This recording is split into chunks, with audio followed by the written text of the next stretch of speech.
नहमदुहु व नुसल्ली व नुसल्लिमु अला रसूलिहिल करीम फ़अम्मा बाद अऊज़ु बिल्लाहिस समीउल अलीम मिनश शैतानिर रजीम बिस्मिल्लाहिर रहमानिर रहीम। प्रोग्राम अर्रहीकुल मख्तूम की 42वीं किस्त के साथ मैं हूं मोहम्मद उमर खान।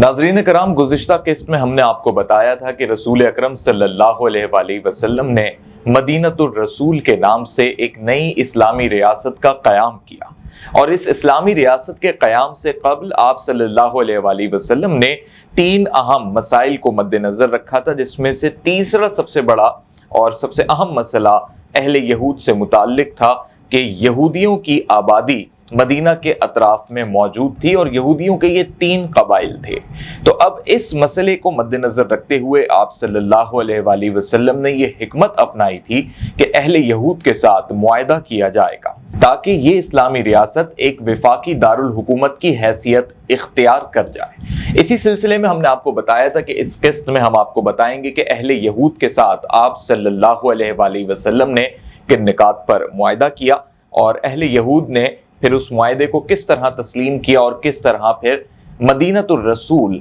आगे चलकर एक मुकम्मल इस्लामी रियासत भी बना और एक इस्लामी रियासत होने के साथ साथ एक विफाकी दारुल हुकूमत बन गया। विफाकी दारुल खिलाफे का मकसद ये होता है कि वहां पर मौजूद जो कवानीन होंगे उसके अतराफ की आबादियों या अतराफ के इलाके पर भी वही नाफिजुल अमल होंगे। तो आप सल्लल्लाहु अलैहि वसल्लम ने इस सिलसिले में जो मदीने के पड़ोस में मौजूद कबाइल थे और वो अहले यहूद के कबाइल थे, उनके साथ बाकायदा तहरीरी मुआहदा किया। इस मुआहदे के लिए आप सल्लल्लाहु अलैहि वसल्लम की जानिब से अहले यहूद के इन तीनों कबाइल को बाज़ाब्ता तौर पर दावतनामा भेजा गया और इनके साथ बाज़ाब्ता मुज़ाकरात हुए। अहले यहूद के साथ जो ये मुआहदा किया गया, उस मुआहदे में ये चीज़ जाहिर की गई कि अहले यहूद इस बात को समझ सकें कि दीन इस्लाम अहले यहूद के दीन के खिलाफ या उनके दीन से उनको हटाने के लिए नहीं है, बल्कि दीन इस्लाम और मदीनतुर रसूल में कायम होने वाली ये इस्लामी रियासत फ़कत एक ऐसे दारुल खिलाफा की हैसियत इख्तियार कर रही है जो कवानीन को मुरतब करेगी और तमाम तर करीबी रियासतें उन कवानीन को अपने अपने इलाकों, अपने अपने कबाइल में नाफिजुल अमल करवाएंगी। अब इसमें यह सबसे ज़रूरी था कि तमाम लोगों को यकसानियत के साथ और उनको बराबरी के हुकूक दिए जाएं। जिस तरीके से मुसलमानों के लिए बराबरी के हुकूक तय किए गए, इसी तरीके से अहले यहूद के साथ इस मुआहदे में यही शकें शामिल की गईं और इसमें बावर करवाया गया अहले यहूद को कि वो ये ना समझ बैठें या वो घबराएं नहीं और ना वो ये सोचें कि कहीं दीन इस्लाम उनको उनके दीन से हटा रहा है। लिहाजा उन्हें इस बात का भी पाबंद किया गया कि जो मुआहदा उनके साथ होने जा रहा है उसी मुआहदे के तमाम तर शिकें और नुकात उनके गुलामों पर भी नाफिजुल अमल होंगे। यानी अगर वो अपने लिए इंसानी हुकूक के एतबार से या जो भी हुकूक उनके लिए तय होते हैं इस मुआहदे में, बिल्कुल उसी तरीके के हुकूक फिर उनके सुपरविजन में आने वाले लोगों या फिर उनके ज़ेर किफ़ालत आने वाले लोगों पर भी लागू होंगे।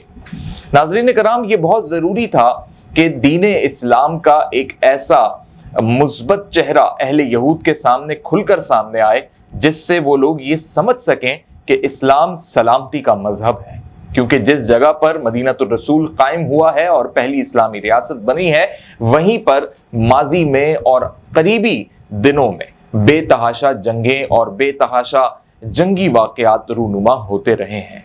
आप सल्लल्लाहु अलैहि वसल्लम ने जो मुआहदा अहले यहूद के साथ किया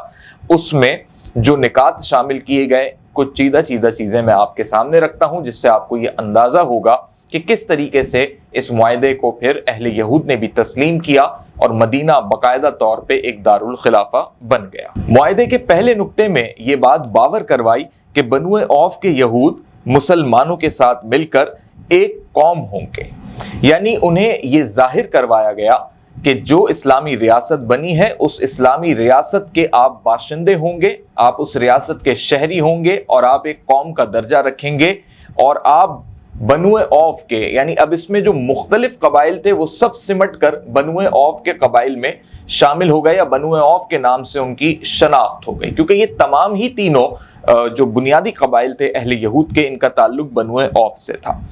उसके साथ ये बता दिया गया कि यहूद अपने दीन पर अमल कर सकेंगे और मुसलमान अपने दीन पर अमल करेंगे, खुद उनका भी यही हक होगा और उनके गुलामों का भी यही हक होगा। यानी ये एक ऐसी इस्लामी रियासत है जिसमें अहले यहूद, उसके बाशिंदे भी हैं, उसके शहरी भी हैं, और अपने दीन पर वो बासानी अमल कर सकते हैं। उन्हें अपने दीन पर, अपनी मजहबी रसूमात की अदायगी पर कोई पाबंदियों का सामना नहीं करना पड़ेगा। लेकिन जो उनके गुलाम हैं, अगर वो किसी और दीन पर अमल करते हैं, चाहे वो मुसलमान हो या ना हो, तो ऐसी सूरत हाल में उन पर भी यही कवानीन होंगे। यानी फिर वो अपने गुलामों को भी यही इजाजत देंगे कि वो, उनके गुलाम, अपने दीन पर अमल कर सकें। दूसरा नुक्ता ये किया गया कि यहूद अपने अखराजात के जिम्मेदार होंगे और मुसलमान अपने अखराजात के जिम्मेदार होंगे। यहाँ ये चीज़ वाज़े कर दी गई कि इस मुआहदे के तनाजुर में कोई भी ये ना समझे कि मैं बहुत बड़े दीन का हूँ या मेरा दीन तुम्हारे दीन से ज़्यादा अफजल है, तो तुम्हें मुझे कुछ रकम देनी चाहिए या कुछ हदिया देना चाहिए।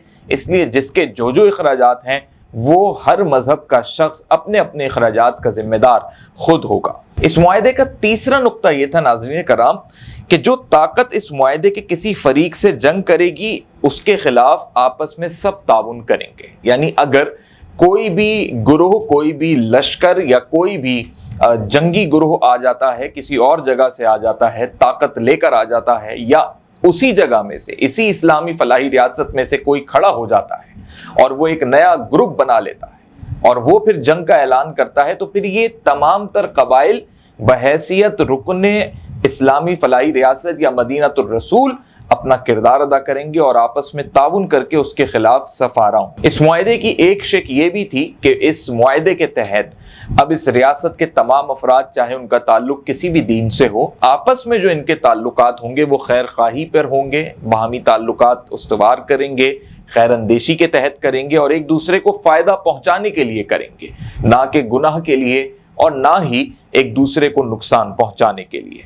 यह भी बताया गया इस मुआहदे में कि कोई आदमी अपने हलीफ की वजह से मुजरिम नहीं ठहरेगा,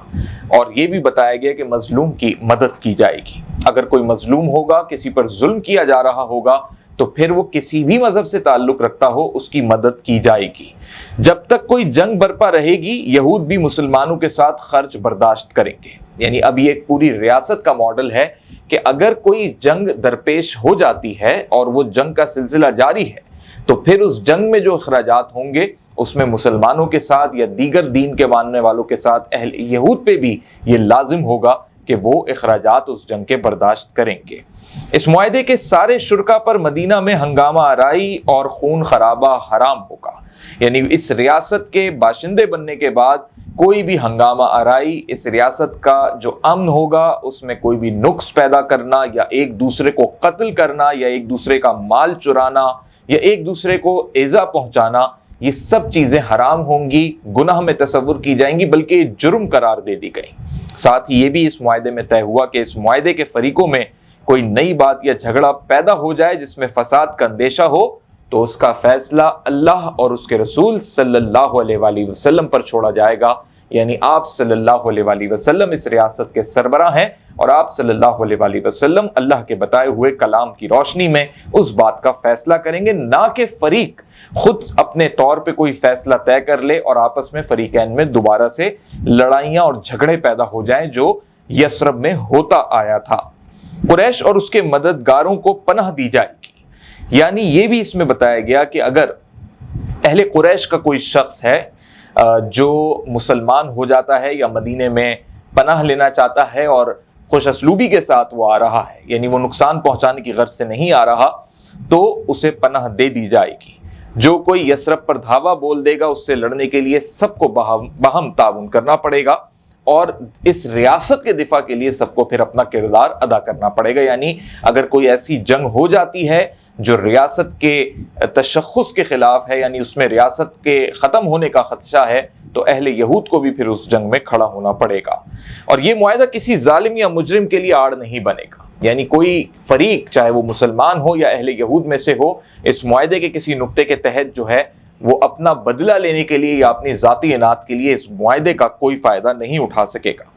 तो नाज़रीन कराम, ये तकरीबन 11 से 12 निकात थे जो इस मुआहदे में शामिल थे। اور یہ جب اہل یہود کے سامنے پیش کیے گئے تو اہل یہود دیکھ رہے تھے کہ بڑے منظم انداز سے ایک فلاحی اور اسلامی ریاست کا قیام ہو رہا ہے، اور وہ یہ بھی دیکھ رہے تھے کہ مدینۃ الرسول میں جو قبائل کے درمیان جھگڑے ہوتے تھے وہ آہستہ آہستہ تقریباً ختم ہو چکے تھے، اور جو ان قبائل کے لوگ تھے اب وہ آہستہ آہستہ مسلمان ہو رہے تھے۔ گویا وہ یہ سمجھ چکے تھے کہ اس وقت اس معاہدے پر یا اس معاہدے کو مان لینا ہی حکمت ہوگی، اور اہل یہود نے اس معاہدے کو تسلیم کر لیا۔ اس معاہدے کے طے ہونے سے یہ واضح ہو گیا کہ مدینہ اب ایک دارالحکومت یا دارالخلافہ بن چکا تھا، جس کے سربراہ رسول اکرم صلی اللہ علیہ وآلہ وسلم ہیں، اور اس میں کلمہ نافذ کر دیا گیا تھا، اور غالب حکمرانی مسلمانوں کی تھی، یعنی مسلمان میجورٹی میں تھے،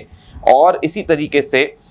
اسلام کا یہ پہلا دارالحکومت بنا، اور اب یہ طے ہو گیا کہ مسلمانوں کی ریاستیں جہاں جہاں آگے بڑھتی چلی جائیں گی، اس کا مرکز، اس کا وفاقی دارالحکومت یا اس کا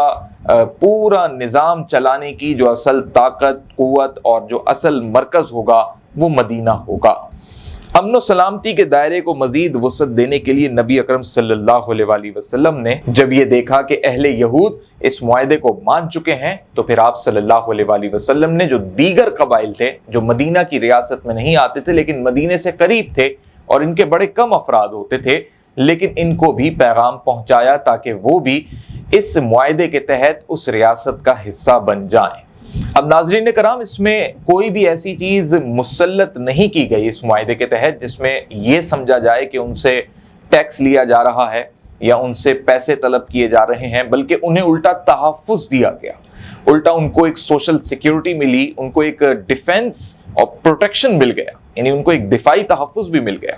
اور ساتھ ہی انہیں ایک ایسا نظام ان کے سامنے رکھا گیا جس میں ان کو وہ حقوق مل رہے تھے مائنورٹی میں رہتے ہوئے جو میجورٹی کے مسلمانوں کے پاس تھے مدینے کے۔ اگر آپ صلی اللہ علیہ وآلہ وسلم چاہتے یا میجورٹی کی جو اکثریت کو مد نظر رکھتے ہوئے نیڈز ہوتی یا ضروریات تھی تو اس کے تحت ان سے بہت ساری چیزیں طلب کی جا سکتی تھی، اور اہل یہود صف آرا بھی نہیں ہو سکتے تھے۔ لیکن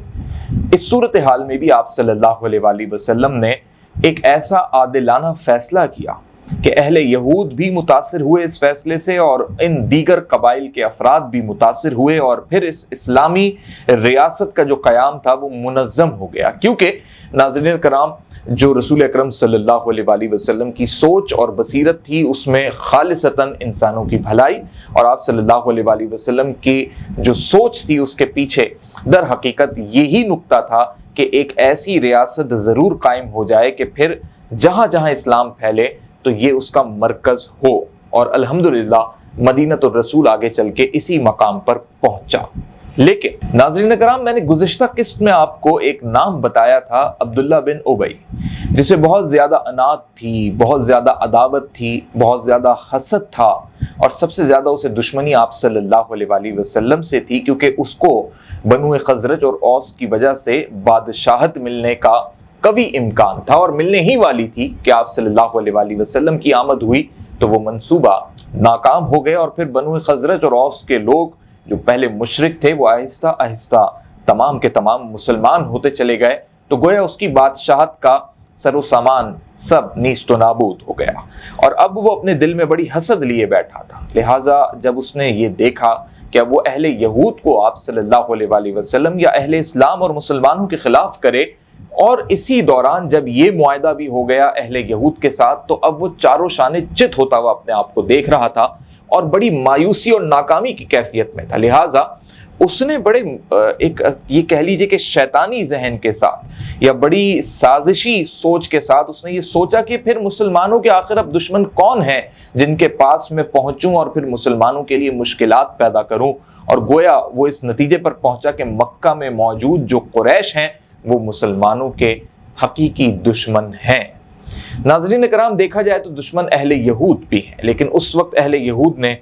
اپنے فائدے کو دیکھا اور وہ اس معاہدے میں شامل ہو گئے۔ اب عبداللہ بن ابی کے پاس جو راستہ تھا وہ اہل قریش کا تھا، اور اس نے اپنے روابط، پیغامات کا سلسلہ اہل قریش کے ساتھ بڑھا دیا، اور اس نے سب سے بڑا کام یہ کیا کہ وہ اہل قریش کا مخبر بن گیا، یعنی اب وہ خبریں دیتا تھا مدینے میں مسلمانوں کے حوالے سے اہل قریش کو ابو جہل کو اور قریش کے دیگر سرداروں کو، اور یہ خبریں باقاعدہ قاصد کے ذریعے وہ پہنچواتا تھا۔ وہ ان کا انفارمر بن چکا تھا اور ان کے لیے بھرپور طریقے سے کام کرنے لگا تھا، لہٰذا اس کے روابط اہل قریش کے ساتھ مضبوط ہونے لگے اور اس کو اب ایک راستہ دکھنے لگا کہ مدینے میں مسلمانوں کے لیے میں مشکلات اگر پیدا کر سکتا ہوں تو وہ اہل قریش کے ساتھ مل کر سکتا ہوں۔ لہٰذا اس نے اہل قریش کو جو معاملات کی تفصیلات بھیجی، اس سے اہل قریش میں بڑا غم و غصہ پیدا ہو گیا، بڑے مشتعل ہو گئے، بہت زیادہ ان میں طیش آ گیا، کیونکہ قریش تو یہ سمجھتے تھے کہ مسلمان کچھ بھی نہیں کر پائیں گے اور وہ یہ جانتے تھے کہ ہم نے ان کو اپنے قابو میں رکھا ہوا ہے۔ لیکن جب آپ صلی اللہ علیہ وسلم کے رفقا، صحابہ کرام اور دیگر افراد اہل اسلام اور دنیا میں انہوں نے اسلام کو قبول کر کے جب ہجرت کی اور بڑے انہوں نے کٹھن حالات کا سامنا کرتے ہوئے مدینہ پہنچ کر ثابت قدمی سے ایک ریاست کا قیام کیا، اور جب ریاست بننے کی خبریں قریش تک پہنچی عبداللہ بن ابی کے ذریعے، تو پھر وہ بڑے غصے میں آ گئے اور انہوں نے یہ طے کر لیا کہ اب ہم بھی جواب میں کچھ نہ کچھ ایسا ضرور کریں جس کے نتیجے میں ہماری ایکٹیویٹی سے یا ہمارے عمل سے اس مسلمانوں کی پہلی ریاست کو بڑا منظم پیغام پہنچے کہ وہ کچھ بھی نہیں ہے ہمارے آگے۔ انہوں نے کیسے یہ ریاست بنا لی، یعنی انہیں یہ غرور تھا اہل قریش کو، مکہ والوں کو، کہ ہم سے زیادہ کوئی کیسے منظم ریاست بنا سکتا ہے، اور یہ مسلمان جو کل تک ہمارے زیر اثر تھے، جنہیں ہم نے شیب ابی طالب میں بڑا جکڑ کے رکھا تھا، جنہیں ہم نے بڑی مصیبتوں اور مشکلات میں دھکیلا ہوا تھا، یہ آج اتنے طاقتور ہو گئے یا یہ آج اتنے ہم سے بڑھ کر ہو گئے کہ مدینہ میں جا کے انہوں نے ایک اسلامی ریاست بنا لی۔ اب یہ وہ انہیں حسد، غصہ، غم اور دشمنی کا ایک عنصر اہل قریش میں بھی پیدا ہو چکا تھا، اور پھر جو باتیں عبداللہ بن ابی اہل قریش تک پہنچا رہا تھا، اس کا آگے یہ نتیجہ نکلا ناظرین کرام کہ اہل قریش نے ایک معاملے کی آڑ میں مسلمانوں پر مسجد حرام کا دروازہ بند کر دیا اور باقاعدہ اس کا اعلان کیا۔ یہ کیا واقعہ ہوا اگلی قسط میں آپ کو یہ بتاؤں گا، اور پھر مسلمانوں کے لیے مسجد حرام یعنی بیت اللہ مکے میں جانا مشکل ہو گیا، نہ آپ طواف کر سکتے تھے، پابندیاں پہلے بھی تھیں، لیکن وہ مسلمان جو اپنے دوستوں احباب کے ذریعے جا سکتے تھے یا مال و دولت میں کسی حد تک وہ بہتر تھے اور وہ طواف کے لیے جانا چاہتے تھے یا عمرے اور حج پہ جانا چاہتے تھے، اب ان کے لیے بھی راستے بند ہو گئے۔ اس واقعے کے حوالے سے اگلی قسط میں آپ کو بتایا جائے گا۔ اس قسط میں بیان کرتے ہوئے جانے انجانے میں اگر مجھ سے کوئی غلطی سرزد ہوئی ہے تو میں اللہ کے حضور معافی کا طلبگار ہوں۔ السلام علیکم ورحمۃ اللہ۔